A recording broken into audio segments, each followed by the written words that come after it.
À 8h29, c'est l'heure de la chronique littéraire avec Marie-Christine Filion-Parent. T'as un très long nom, Marie-Christine.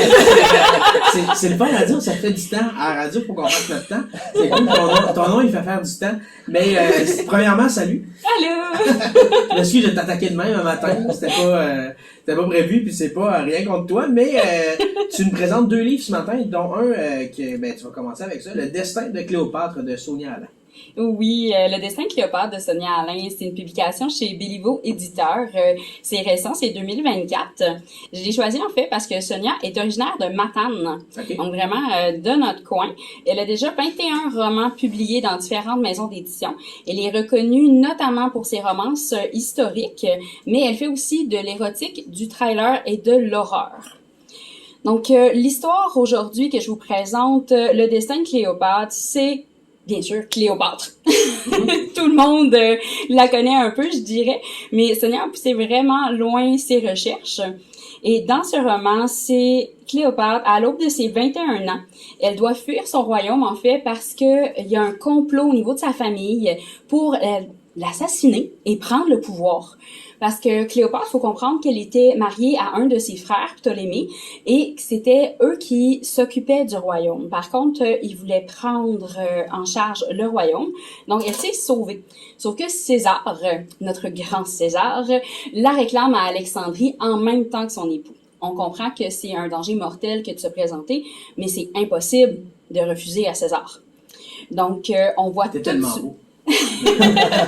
On va en parler plus tard. C'est une romance. Mais Cléopâtre, en fait, on voit dès le départ son côté stratège.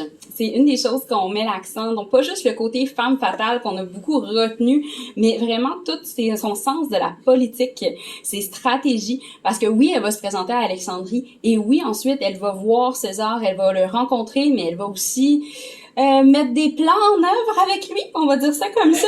Est-ce que c'est basé sur des faits historiques ou c'est complètement fictif? Plusieurs faits historiques. Okay. En fait, c'est pour ça que je parlais des recherches. Elle va vraiment chercher des éléments qu'on a sortis de la vie de Cléopâtre. C'est sûr qu'on s'entend, ça fait des milliers d'années, donc on n'est pas sûr à 100% pour tout. Donc, il y a certains éléments qui ont été ajoutés, mais c'est très, très conforme. Moi, j'ai entendu ça que c'était une des amies d'enfance à Hugo. Bon.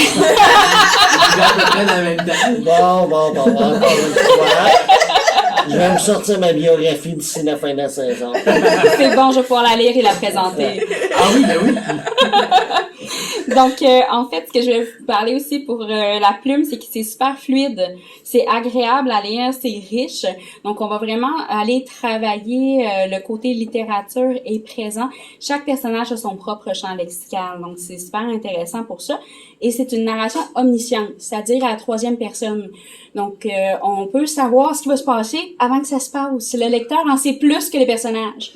Bon, moi, j'ai une question, là, parce que tu viens de dire des grands mots, là. Chaque personnage a son champ lexical. Qu'est-ce que ça veut dire, ça? Merci de reprendre là-dessus.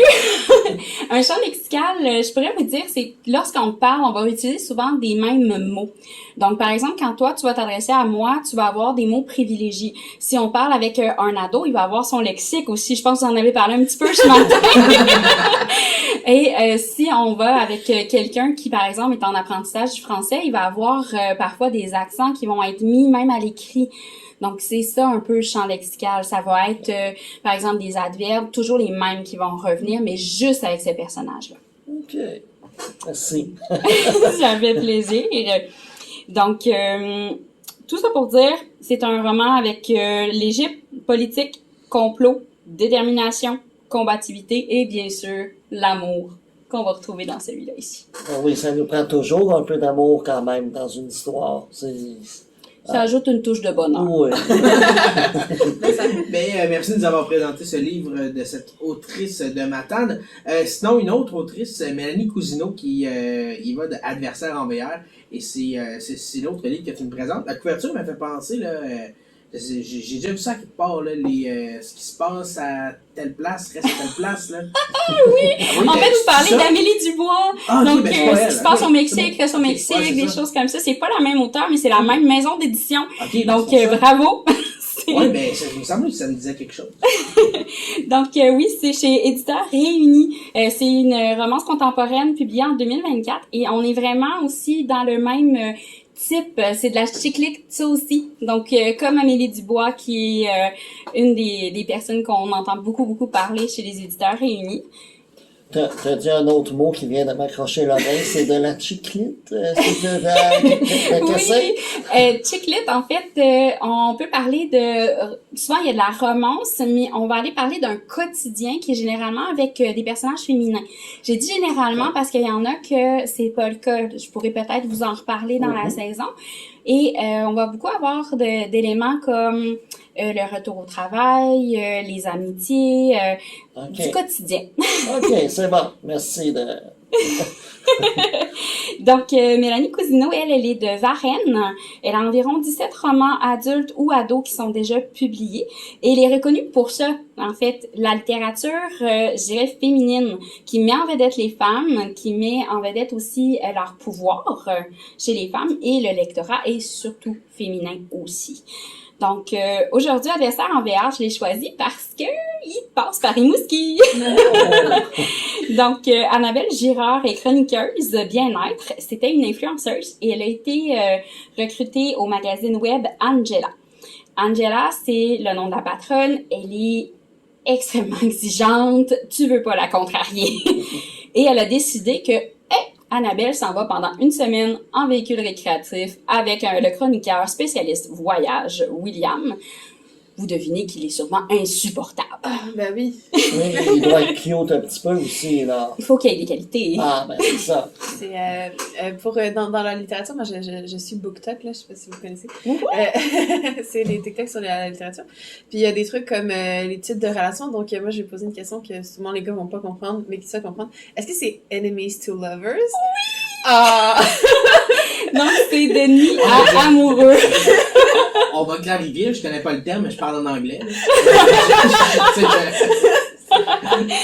Mais oui, tout à fait. Donc, c'est une relation d'ennemi à amoureux. Et on va avoir vraiment le côté qu'on va dire justement slow burn, c'est-à-dire qu'on prend le temps. Ça prend vraiment un moment. On amène le lecteur à se dire « Hey, ça va-tu arriver? C'est qui va céder en premier? Qu'est-ce qui va déclencher ça? » Donc, on est exactement là-dedans. Et on a aussi le terme de proximité forcée. Là, c'est une semaine dans un petit véhicule récréatif. Et il va y avoir aussi une troisième passagère qui est ma préférée. Oui! Donc, sur la page couverture, on voit Madame Rita. Qui amène vraiment une touche d'humour et on le voit directement avec la couverture. C'est une des choses qui met vraiment la plume de Mélanie Cousineau dans mes coups de cœur parce que c'est rafraîchissant, c'est drôle, il y a plein d'anecdotes puis mon Dieu que je reconnais certaines de mes maladresses. Donc c'est vraiment intéressant pour ça et c'est un rythme rapide. Donc c'est un beau livre qu'on va dévorer en un après-midi et on va être juste de bonne humeur tout le long. Ce que j'aime, c'est que, oui, on va passer par Rimouski, comme je vous disais, mais c'est pas juste Rimouski. On va vraiment mettre en valeur tout ce qui est dans notre coin jusqu'en Gaspésie. Donc, pour les amateurs de fromage, la fromagerie Trois Pistoles, on est là. Mais on va parler aussi de petits trésors comme le vignoble Carpentier à Matane. Donc, c'est super intéressant parce que à travers leur passage, leur excursion, on voit aussi, nous, qu'est-ce qu'on a comme joyaux qu'on connaît peut-être pas, parce que quand on habite dans un coin, c'est le coin qu'on visite le moins.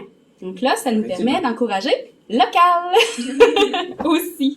Donc, la narration, cette fois-ci, c'est au jeu. Donc, ça nous permet vraiment de rester dans le personnage, de comprendre les sensations et de voir la vulnérabilité et l'évolution. On travaille d'ailleurs au niveau des thèmes authenticité, voyage, être valide et les passions. Merci beaucoup, Marie-Christine. Merci beaucoup pour cette chronique ce matin. Il est 8h38 minutes. Premièrement, on peut te retrouver sur Facebook. Oui, tout à fait, sur les écrits de Marie Cricri. Je suis sur Instagram également et on va voir la chronique d'aujourd'hui en vidéo. Puis avant que tu partes, ces deux merveilleux livres-là, on peut les trouver ici dans nos librairies de Rimouski? Absolument. Donc, je vous encourage à aller librairie Boutique Vénus, librairie Alphabet. C'est vraiment un de beaux endroits pour aller trouver les livres. Sinon, ils sont vraiment partout. Ils ont un très bon distributeur. Merci beaucoup Marie-Christine et on se reparle la semaine prochaine, même heure, même poste, 8h39.